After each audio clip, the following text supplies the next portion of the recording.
um, you know, but feel free to ask questions. Like I said, put them in the chat box down there. Sue will help us make sure that we see them.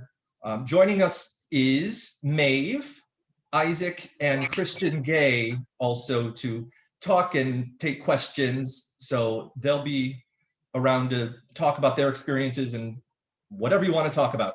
I'm going to have everybody introduce themselves. The 5 of us introduce ourselves and give you a little bit of background on us. My name is Michael. I'm also known as CoCo LaTique. I'm Empress 19 and 26 of Buffalo for the Imperial Court of Buffalo.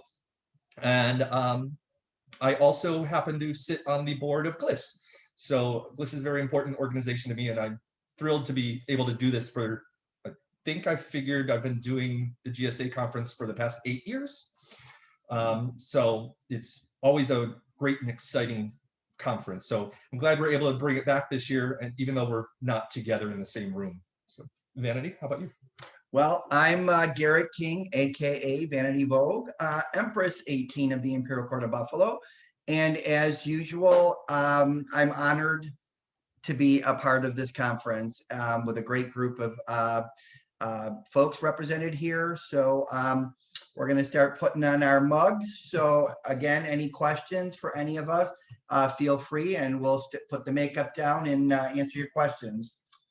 Mauve, you happen to be right next to us on my screen, so why don't you go next?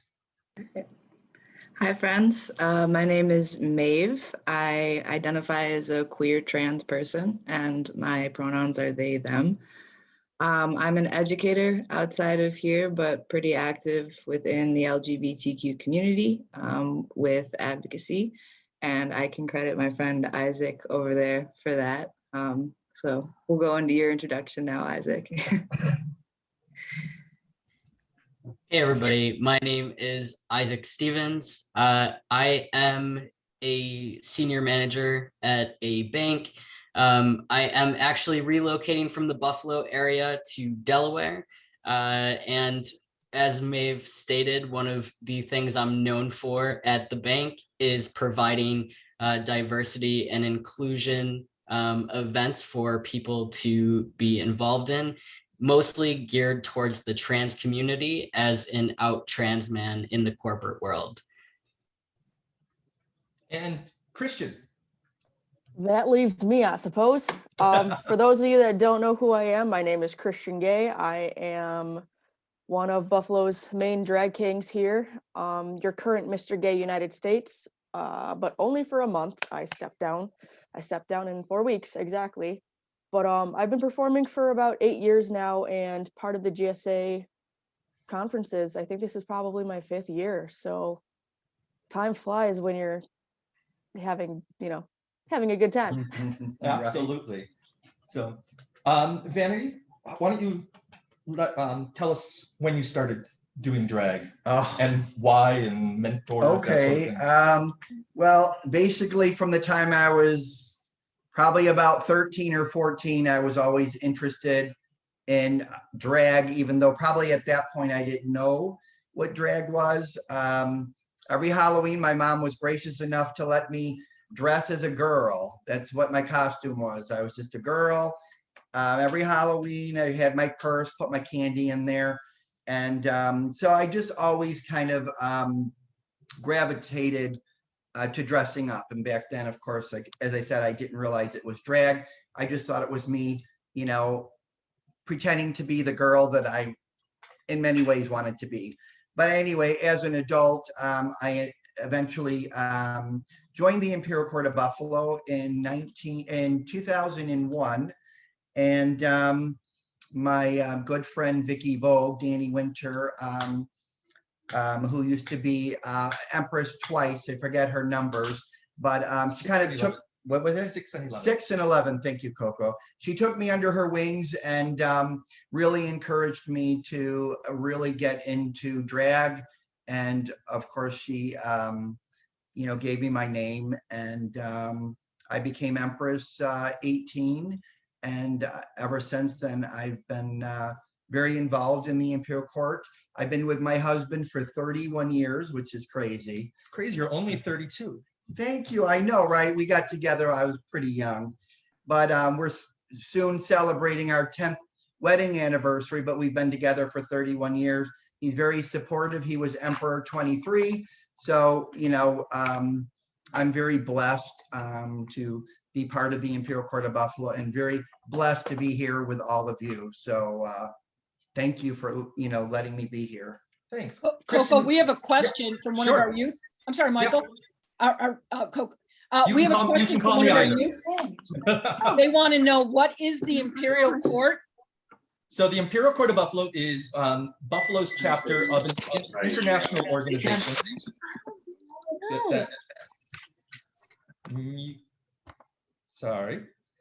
Is Buffalo's chapter of an international organization across Canada, the US, and Mexico. We have about 72 chapters throughout the 3 countries. And we are a fundraising organization. So we basically go out and raise money and then give it out to other organizations, nonprofits like GLIS. And in doing so, we also advocate for social interactions and changes and that sort of thing. We have an initiative that we're starting right now. I happen to be on the international committee for that to try to get Jose Sarria, who is the first openly gay person to run for public office in the US before Harvey Milk. Jose did not win and was a good friend of Harvey Milk's and was on Harvey Milk's campaign back in the 60s. And she founded drag queens. She founded the Imperial Court system. So we're trying to get her a stamp, just like we got Harvey Milk a stamp a few years ago. Mhm. We were the organization that pushed forward to get Harvey Milk a postage stamp. And also get Harvey Milk a US naval ship that's currently being built in San Diego. That is the US naval ship Harvey Milk that we got for named after him as well. And then also to get Marsha P. Johnson and Sylvia Rivera, who are credited with the Stonewall riots in 1969 as sort of the leaders of that, and to get them their own postage stamps as well. So in addition to raising money, we also try to raise awareness. Like I said, those people who are important in the LGBTQ plus history that we want to make sure everybody knows and everybody remembers. So we remember where we came from, because if you don't know where you came from, you can't know where you're going. So, Amen. So that's that.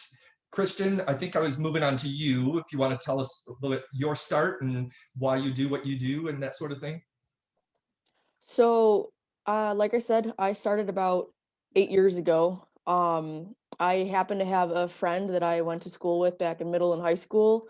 And they were very involved in the drag community and everything. And they knew that I liked to dance because we used to be on a dance team together. And they said, you should give drag a try. And I said, okay, what could it hurt? And we ended up doing, it was a Halloween show. I went out there, did my thing, picked my song, went out and, really just had a good time just entertaining people. And the feedback that I got after that performance with people saying, oh, you really should pursue this. You're really good at, just with stage presence and everything, just really inspired me to continue on. And, here we are. A lot of work that I do, aside from whatever I can get involved in with the Imperial Court of Buffalo, is obviously these GSA conferences. But aside from the conferences, usually, outside of the pandemic, you guys can see me traveling between different high schools and colleges, doing different public speaking events on the importance of mental health within the LGBT youth and everything. And then aside from that, I do a lot of traveling across the US to perform in different states and compete, within the LGBT pageantry system that we have.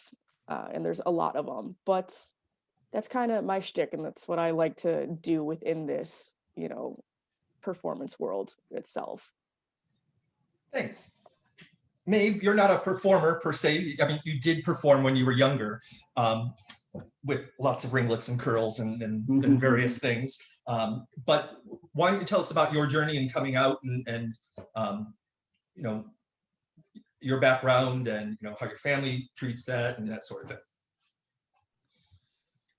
Yeah, so I kind of did my coming out in a lot of different phases, and part of that was because when I really started to understand the person that I was and the body that I was given.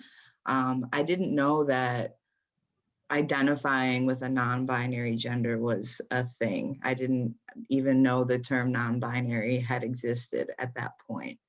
I've been out to my friends and family and to the world as a queer trans person for about 5 years. And before that, I had several other coming out experiences within the LGBTQ community. And I think that that's given me a unique perspective in terms of navigating how to, understand yourself and have the confidence and the strength to be able to advocate for that with other people.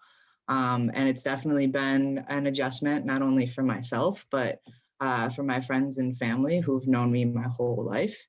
And I learned through that right now we're kind of in this shifting stage of the beauty of being able to come out and speak loudly about who you are and to find the support and the education within your communities and the people around you. And that really intrigued me into trying to find better ways of participating in advocacy. And that's why, again, I'm so grateful to Isaac, because he's given me opportunities to speak on Trans 101 panels and to just help not only people within the LGBTQ community, but allies as well, kind of understand not only what it means to kind of live a life as a trans individual, but also how to extend that respect to other trans individuals around you, and how to navigate that in a way that's not so scary, I guess. So I'm grateful to be here, and if there's any questions that I can help with, I'm happy to answer. Thanks, Maeve. Isaac, I've known you for a long time, but I don't think I really know your story. I don't think I've ever talked to you about it. So do you mind sharing? Sure. All right. So ever since I was a young person, I definitely was outside of the realm of a girly girl. I fought my grandparents tooth and nail every holiday to wear less feminine outfits every time. None of it ever really made sense. I played football and wrestled in high school, but I've probably played every sport under the sun that you can think of. And it wasn't until I did drag when I moved to Buffalo. It was 2009. I did drag, and being in that persona kind of clicked for me that, I think that was the missing piece. And I had met my first trans person right around that same time. So for me, all of those experiences led me to really sit down and think about if transitioning was the right move for me. And just about 10 years now, I've been on hormones. So it's been a long journey to get to this point. But I've always been more masculine presenting in my life, even prior to knowing that I was trans. But I do like to use those experiences to kind of connect more with when Maeve was talking about allies, the allyship from parents. One thing that we see often in our Trans 101 workshops at my job is that there are a lot of parents out there that are trying to support their LGBT youth in this brand new world that we're all experiencing together. Again, I was not aware of trans people when I was young, and it could have made my journey a lot easier. So, I look forward to using this to speak with you guys and learn how I can help trans youth communicate with their parents. Thanks, Isaac. Maeve, I was, you talked to, you coming out with family and that sort of thing. And your father, I remember we were both at a funeral for our friend Tim, and your father was at that funeral as well. And I remember you interacting with him after the funeral and just watching him and the love that he shows to you was just, it was amazing. I was like, you know, you would gone up to him and give him a hug at the back of the church and all that. And, you know, so it seems like your family is very supportive of you. I know your father is. I'm very lucky in the same respect that a lot of people will talk about, you know, they have a coming out story and all that sort of thing. For me, I don't necessarily have one. It's just sort of always been there. I always tell the story that I have 2 stories about my family that sort of put where my family's always been. Well, maybe 3. I have a lot of stories. In case you haven't guessed, I can just talk. I had 2 uncles growing up, Uncle Pink and Uncle Punk. I don't know what their real names are. We call them Uncle Pink and Uncle Punk. And my mother still to this day, that they've since passed, doesn't know if they were actually a couple or not. But they were always together at family events and that sort of thing. My parents happened to go to, my father's from Minneapolis, and they had gone to Minneapolis to visit my cousin and my aunt and uncle. And they came back and they were talking, you know, about, you know, what they had done and blah, blah, blah, blah, blah. And, you know, your cousin Elliot, blah, blah, blah, blah, blah, blah, blah. And I'm like, I don't have a cousin Elliot. But my parents just talking about my cousin Elliot. And then all of a sudden I realized, oh, I do have a cousin Elliot. Elliot used to do drag and is now transitioning. And for my parents, it was completely seamless. It was like never, no issues, no, you know, they instantly, you know, switched gears and it's now Elliot. And they're just amazing that way. My grandmother, same way. I have a friend that got married about 5 years ago now.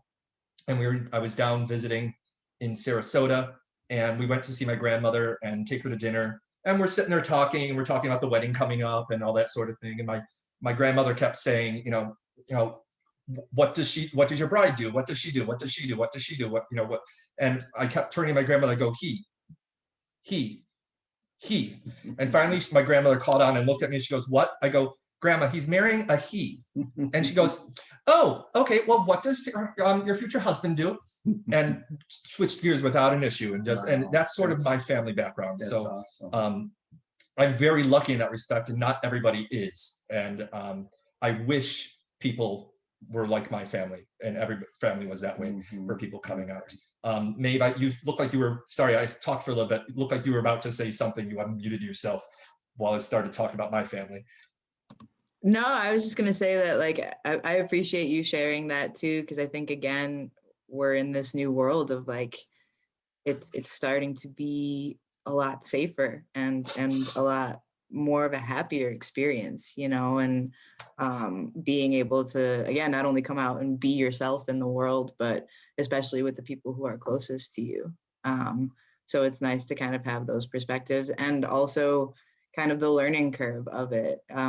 My family's reaction from me coming out as a cisgender lesbian at one point in my life compared to their reaction when I came out as trans, it formed and it molded over the years. And that kind of sense of acceptance has just branched out a lot more. So I'm happy and grateful that we're in this time where, you know, it's a beautiful thing. We should talk about it more.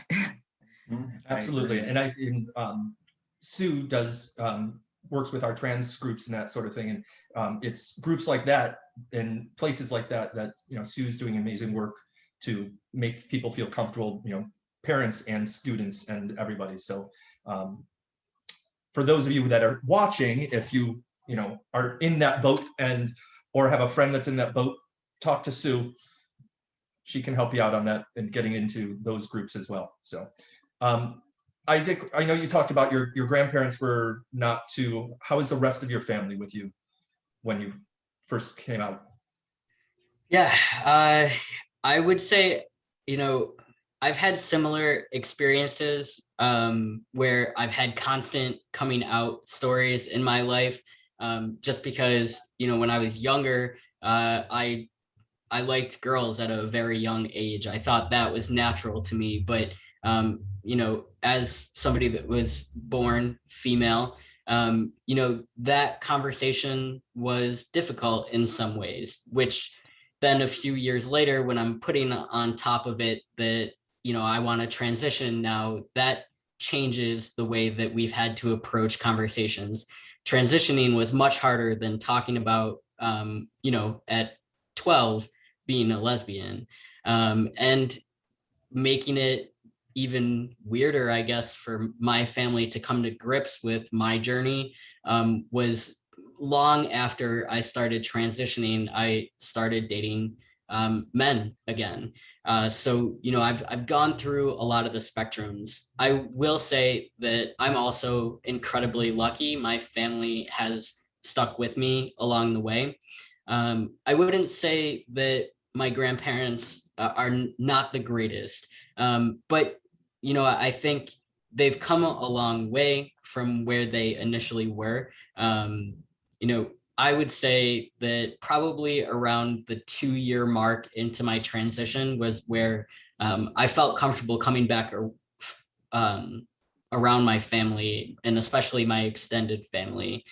So, one thing that I like to talk about is setting healthy boundaries for yourself. And that was something that I had to do with my family. I told them, this is something that I need to do. I'm not taking it lightly. These are all the steps that I'm taking to begin my transition. And it took us a long time to meet back into a healthy spot. But once we did that, I love every minute I spend with my family. So I'm lucky to have them have me over. I was just at my grandparents' for this last weekend while I was selling my house here in Buffalo. So it was nice to see them and spend time with them. Thanks. Christian, I know you have in your background, obviously you're very open about your mental health and that sort of thing. Do you want to give us a little background on that? I know you're very open about it, otherwise I wouldn't ask. Yes. So I guess that kind of fits in with my own personal family story as well. I kind of got 50-50 because I have a very split family with step parents and everything. My coming out story was on my mom's side was pretty boring, actually. She kind of stole the spotlight from me for actually having a coming out story. But back in middle school and everything, I mean, I've known that I was gay my entire life. I think it was back in 6th grade is when I realized what the word lesbian meant. So, dictionary definition wise. And, I ended up going around telling people that that's what I was because it made sense. And I didn't realize that I was going to get backlash at that time, and that it wasn't normal and everything. But I've known ever since I could remember that I've liked girls. Just like, growing up when you're in kindergarten or 1st grade or something, we all had those moments where we write our crushes' names on our binders and at the tops of our papers and stuff. And it was always girls. So it just came very natural. But fast forward into coming out and everything, there was a time obviously where I was dealing with a lot of confrontation with other students and everything in school. And it got to the point where I was bullied so much where they sent me home one day and my mom sat me down on my bed. And I think this was 7th grade. My mom sat me down on my bed and she's like, so what's going on? What's wrong? What's happening? Is it this? Is it that? Is it this? And then she goes, do you like girls? And I looked at her and I was like, no. And then she did that mom look where she tilted her head. And I was like, I don't know. And then she did the mom look again and she tilted her head even more. And I was like, maybe. And she was like, Malia, that's what my actual name is. She's like, Malia. And I just said yes. And I just screamed yes. And I started bawling my eyes out. And she guessed, it's like, parents know, parents usually always have that inclination, but it's just a matter of, coming to terms telling them. So she was very open about it because she kind of figured as much. But the second half of my family on my stepmother's side, my stepmother used to be a religion teacher here in Cheektowaga. So coming out to her and coming out to that side of the family was a lot rougher because of the religious background. When I ended up having that discussion with my stepmother, it was very heated. And she said, right to my face that if, back when gay marriage wasn't legal across all the states. She told me that if gay marriage ever came up to vote again, she, she would always say no and always vote no and all this other stuff, and told me that I wasn't allowed to see my sibling anymore, my sister. She forbid me to see my sister and my family on that side for about a year and a half. And I quote, saying that she didn't want her to catch it because she thought it was a disease. So I kind of dealt with that for a while, but then, something traumatic happened to that sister. And when my sister was in the hospital, she was crying for me. So my stepmom kind of swallowed her pride and was like, okay, I understand that the bond that you have with your sister will forever be there and completely unbreakable to anything. So that was kind of her taking that bigger person step towards welcoming back into the family. And then it's been smooth sailing ever since. But, I was living with her at that time, going back and forth between family sides. So I did get kicked out because of it when I came out to her. And then obviously didn't see that family for about a year and a half. So dealing with a lot of family back and forth stuff, just because growing up, there was a lot of custody battles between my family members and everything for me. It took a toll on my mental health. And then obviously coming to terms with who I am, I've always been pretty strong-willed, I'd like to believe, but dealing with that and dealing with the speculation with your peers and everything at a young age, it's hard. So I did fall into this depression, and I did fall into self-harm once upon a time, and my mental health took a very big toll on me to the point where I've considered taking my own life. I tried to take my own life at one point, almost succeeded, wound up in the hospital for 8 days. And I, after that situation happened, I haven't felt that ever since, because that was kind of my wake up call to realize that I have a better purpose and a bigger purpose. And if that's doing these workshops and telling students and other kids, about the things that I experienced growing up to now, it's kind of a huge cliche, and I hated hearing it, but saying that it does get better is so real and so accurate. But yeah, it takes a lot on you to be such a young individual and trying to figure out who you are, but eventually you will get there, and you just got to keep fighting for it. Sorry, I was doing my lip. Hard to talk when I'm doing my lip. And I'm glad you did not succeed, because you do a lot of good, in everything that you do, and representing Buffalo as you're in your pageant title. We're lucky to have you out there on the national circuit representing this city. Vanity. So Vanity and I always joke about this. We paint very, very differently. And we've also been known to paint an entire face in under 10 minutes. I've learned to extend it. Vanity hasn't. No. No. Vanity paints really, really fast. We had to paint for a show in London, Ontario. We were running late, and we ran in. They said, "Oh, we're holding the show for you." And we're like, "Oh, no, don't worry. Just start the show. We'll be fine."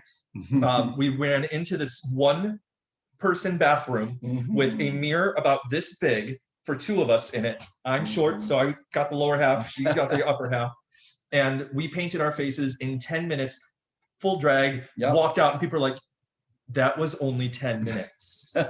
We're like, you do what you have to do. It's quick change. I worked in theater for a million years, and those quick changes, you got to do what you have to do. The show keeps going. So it does. But Vanity hasn't learned to slow down. No, I haven't. In fact, when we were doing it live in front of all the students, the last time we did this, I kept having to keep reapplying my makeup. I'm trying to really so here I am, other than my wig, I'm kind of done. So I'm still trying, because I'm looking at CoCo and I'm like, oh dear. But anyway. I'm close to being done. So it's all good. You're getting there. Christian, how long does it take you to get ready? Depending on the look that I'm going for, it could take anywhere between an hour to maybe 2.5. If I'm just doing regular, just my face and everything, I give myself an hour. And then if I'm doing an open shirt bind look and everything like that, like the open shirt chest contour and everything, or if I'm doing themed look with colors and stuff like that, I will give myself about 2 hours to get ready. But that's including, you know, I wear a shaper, I wear the binder, I wear a bunch of layers. People don't realize how many layers actually go into drag. But it's a lot that we put on. Oh, absolutely. I don't shave my legs. Vanity sometimes does. Yeah. I don't shave my legs. So for me, it's 2 pairs of tights and 2 pairs of pantyhose to change the coloring on the tights to look a little bit more natural and, you know, and that sort of thing. And yes, like I said, we can get ready in 10, 15, 20 minutes if need be, 30 minutes if need be. Right. Especially when I'm out of town, I usually give myself about 3 hours. And part of that 3 hours is shower and shaving everything. You know, my face, my arms, my chest, my pits, you know, all that sort of thing, and shaving all of it.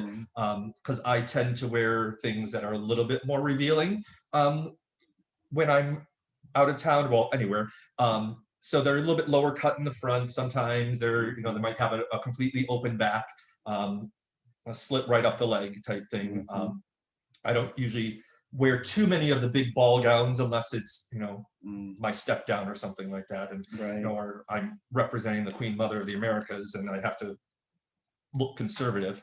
So I usually give myself about 3 hours. But it's also a slow process when I'm out of town because I'm out of town with friends. So, you know, if Vanity are sharing a room, we're not just painting, we're also kibitzing and, you know, socializing. And then somebody knocks on the door and, you know, needs a wig or needs something. So you run something down to somebody else's room and that sort of thing. But so, yeah. Oh, yeah. We also have 2 very different styles of painting. Definitely. Vanity, why don't you tell us about your, and then. Yeah, for me, you know, to be honest with you, I don't take drag, I don't think as seriously as like CoCo does. But with that said, I've always just admired my mother. My mother was absolutely a goddess to me. She was beautiful and supportive, and I just painted like my mother. I would watch my mother put her makeup on, and even though her makeup included a lot of blue eyeshadow, I do stay away from blue eyeshadow. But then again, that was back in the 70s. But with that said, I do paint much differently. I'm very, one time, one of our past empresses, Karen Cadell, she's passed away, but we had to do a switcheroo one night, and she had to paint me and I had to paint her. And of course, she made me look gorgeous. And while I was painting Karen, she said, "Are you even putting makeup on my face?" Because traditionally, you know, there's a method and there's a lot of shadowing and contouring. And needless to say, I made her look okay. She didn't look as good as she made me look. But again, you know, drag is always one's own interpretation anyway. I always figure in the end, if I look presentable, then I feel like I've done a good job. But I did want to jump back on Christian real quick. I did want to say, Christian, how inspiring, first of all, that you are. And I love the fact that you brought drag king into the forefront, because lots of times, you know, people just always thought drag queens. You've got RuPaul's drag race. And I just admire and respect you so immensely. And anytime I've ever been at any event with you, when I watch the kids respond to you, it's like, you know, Justin Bieber actually really just came out on stage. You put so much into it that literally these kids, you know, I'm like, oh my gosh, how do I follow that? I'm always hopeful that I'm on before you, because you are definitely a hard act to follow. You are so into the art and what you do, and I honestly respect that. Myself too, I've had a dark past. You know, I've been locked up, you know, for being, you know, suicidal and all that. And sometimes, you know, people do forget that mental health is such a real thing. And, you know, so I'm so happy that, you know, you're vocal about that, and you're just an inspiration. And I really, really admire you so much, Christian. I really, really do. You know, you say that, but and I totally appreciate it. But you guys, for drag in Buffalo and everything, and the whole Imperial Court system, and you two specifically, I mean, you guys have paved the way for all of this to happen. So I'm thankful to have someone, you know, like both of you, to always look up to and to always fall back on if I ever need to, and I know that I can. Thank you. We It's- appreciate that too. Thank you, and that just means we're old. That's true. But Yeah. to quickly touch up on the whole drag king thing, obviously with recent media outlets and everything, drag kings are on the rise, and I think within these past 2, maybe 3 years, mostly 2 years specifically, we've seen a lot more drag kings in media. So I think, you know, our time is definitely coming. However, whenever I tell people what I do, I still have to say, okay, but do you know what drag queens are? And they're like, yeah, of course. And I say, okay, well, I'm the opposite of that. Like, it's the opposite. So, Right, you right. know, people don't know that we exist until I say something. And then all of a sudden it's just poof, mind blown. So, but I'm glad that I'm here. And I think that this is one of the best cities that I could have, you know, been blessed to be from to get my start in. Absolutely. We have a great, first of all, we have a great LGBTQ community in Very Buffalo. much so, yeah. And it's, Awesome. and we have a lot of great supportive organizations like GLIS, like the Imperial Court of Buffalo, like Evergreen and Pride Center, and those sort of places that can provide a lot of support. The one thing that between Christian and Vanity, you know, just touching on, I think we need to talk about mental health a lot more. And Definitely, I it agree. shouldn't be a stigma. So, I mean, if you're feeling any sort of way, just talk about it. Sometimes just talking about it is, you know, getting it out there is a relief in itself. And I think we need to, you know, stop making it appear as, you know, a stigma. Just like HIV, we need to, you know, stop making it, you know, a stigma around HIV and just, you know, talk about it and, you know, and acknowledge it and make sure that people are afraid to talk about it and aren't afraid to, you know, go get help, whether it's medical help for HIV or it's mental help. I mean, I've done the same thing where right before the last lockdown, I had such a major panic attack that I went to the doctor the very next day and I was like, I need something, I need help. And she put me on a pill that I absolutely love. Like I'll start myself feeling like I'm gonna have a panic attack and it never materializes. It starts going there. And that's another thing too that I think is super important to realize is that you don't be afraid to be on medication. That's a huge stigma all on its own. But once you kind of discover yourself and like start to know your triggers and your body and everything, that's really important. Medication does work. And, you know, years ago, when I started dealing with, you know, my mental health issues, because I'm diagnosed bipolar and MDD. There's 2 forms of MDD, which is major depressive disorder or minor depressive disorder. They're almost the same thing, except kind of opposite of each other, but I have major depressive disorder. And I've been on and off of different medications for years, but it's just a matter of figuring out what fits with you and what works for you, because they will work. And then eventually you'll understand your body, just like you said, when you know that you need something, you'll know, and then you go ahead, you take care of it, and then you feel better. But that's one thing that I always push on the GSA meetings that I always do, and I do, you know, the mental health workshops and everything is, you know, I know that it's very terrifying trying to feel like you're asking for help, but one thing that I will kind of say and try to leave people with is that it's not asking. If you just want to have a conversation about how you feel, that's not asking.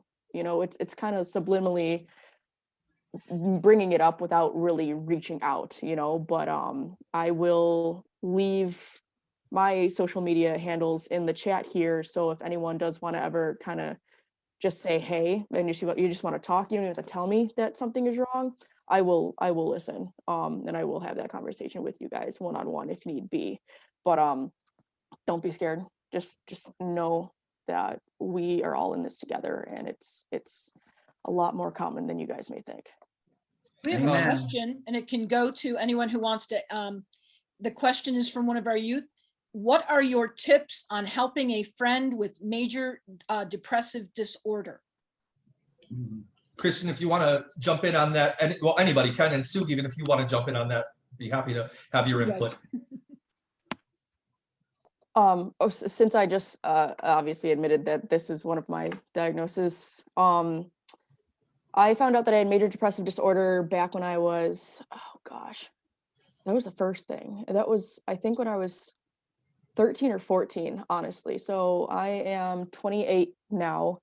It's been clearly a long time that I've been struggling with this, but it's scary when you first like hear, something that's been diagnosed right off the bat, regardless of what it is.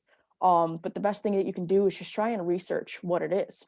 To explain the differences, major depressive disorder and minor depressive disorder, the differences between the two is that one is long-term depression with lower risks of actual suicide versus one is short-term depression, which has a higher risk. So to put it into perspective, with me having major depressive disorder, this means that my whole entire life, our whole entire lives, we're going to go through these depressive bursts, whether they happen at least once a month, once every few months, once a year or something, it's still going to happen for the rest of time. And eventually you grow, like I said, to know your body and understand your mind and understand your triggers, that the more you educate yourself on them, the more you can kind of avoid situations that might trigger you into one of those shifts. I personally call them shifts, just because it kind of makes sense to me. So like, I know ahead of time when I'm about to shift. I can kind of sense it the week before it happens. And I just kind of plan from that point on of what I'm going to do next week, how I'm going to relax and everything, and how I'm going to take care of myself to avoid flying off the deep end in that precise moment. And then, like I said, the opposite of that, which is minor depressive disorder. This is something that's a little bit more situational.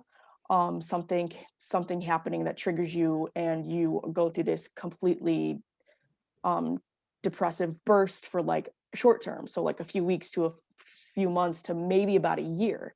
And then the depression just goes away. Like you're okay after that. But it's kind of, that's why I say it's somewhat situational, because something kind of triggers that to cause it. But as someone who isn't used to having depressive bursts, frequently, the risk of those people hurting themselves is higher, because at that point they're overwhelmed with that feeling. But again, no matter what the diagnosis is, there's plenty of books on different mental health disorders. And as long as you educate yourself on the differences and what you can do to help them, just understand that if that friend of yours says that they're not feeling well, just go be with them.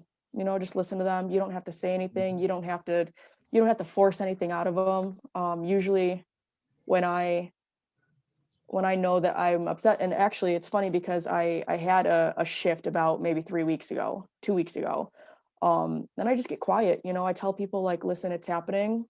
I don't need anything right now. I'm okay. I don't need anyone to come over.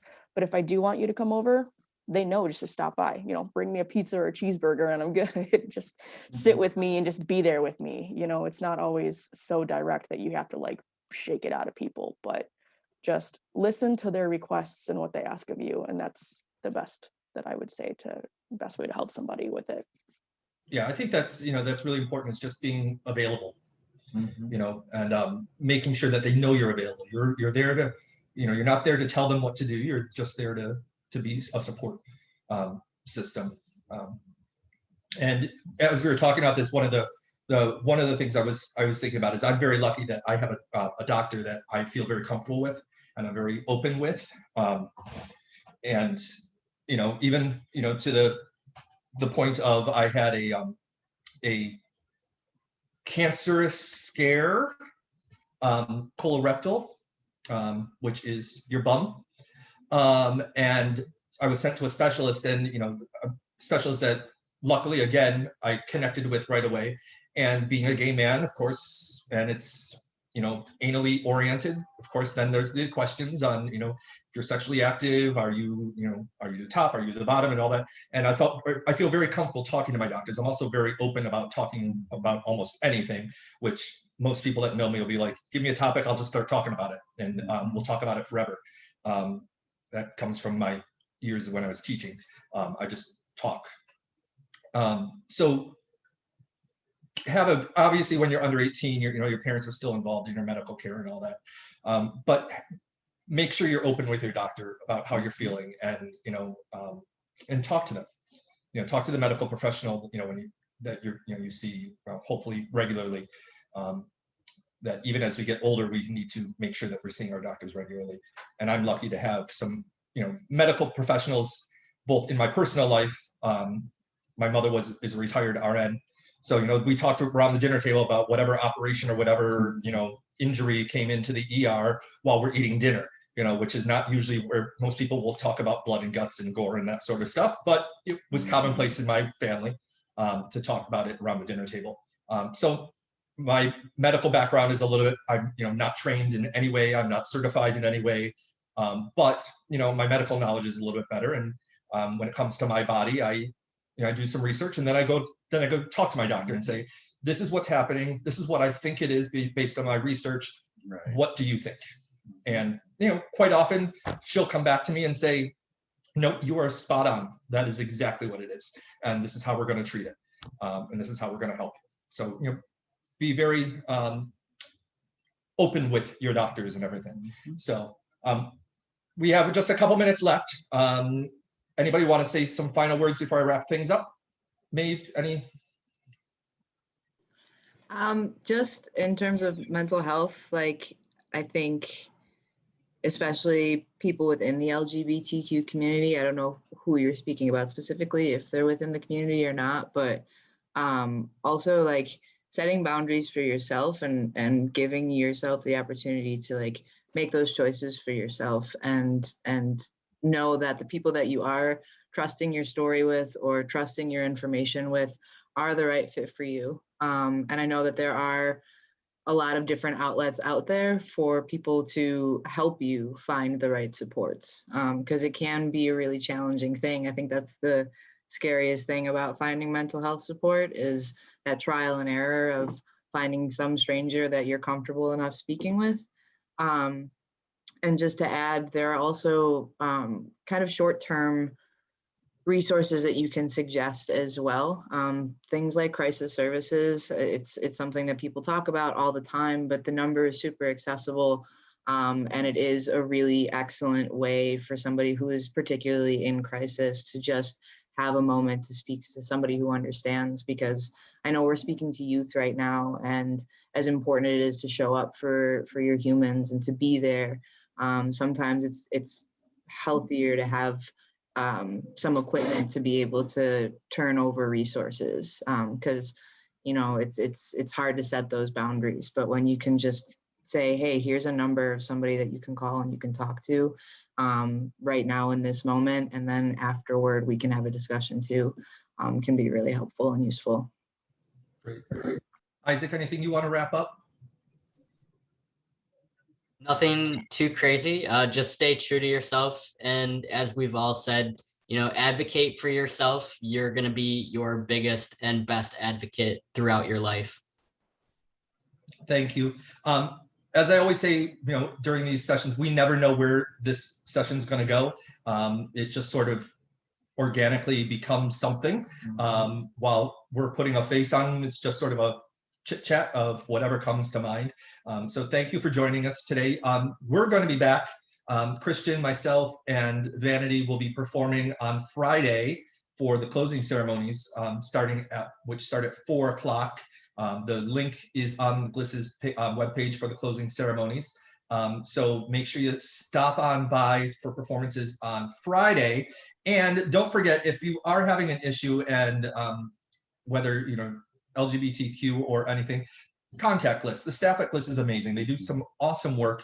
And whether there's something that GLS can help you out with, or push you in the right direction to get you something that maybe GLS doesn't necessarily do, but they can help you find a resource. So feel free to always contact GLS and ask for their help as well.